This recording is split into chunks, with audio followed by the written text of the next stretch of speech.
नाज़रीन, उॾेरोलाल में कोरेजा ऐं खोसा बिरादरी जे ॿिनि धुरियुनि में पुराणे तकरार तां झेड़ो 3 ॼणा क़त्ल थी विया।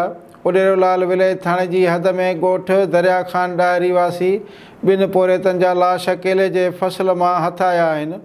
वारसनि क़त्ल जो शक ज़ाहिर करे छॾियो आहे।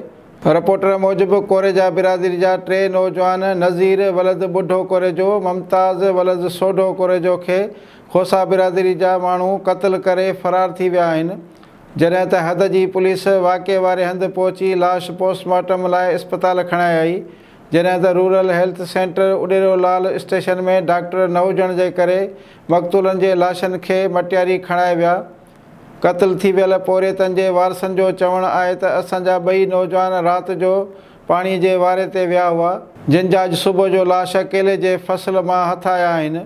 ॿिए तरफ़ उहो पिणु मालूम थियो आहे त कुझु महीना अॻु कोरेजा ऐं खोसा बिरादरी में झेड़ो थियो हो, जंहिंमें खोसा बिरादरी जो हिकु नौजवान क़त्ल थी वियो हो। अहिड़े वाक़े खां पोइ इलाइक़े में ख़ौफ़ वारी सूरताल बरक़रार आहे।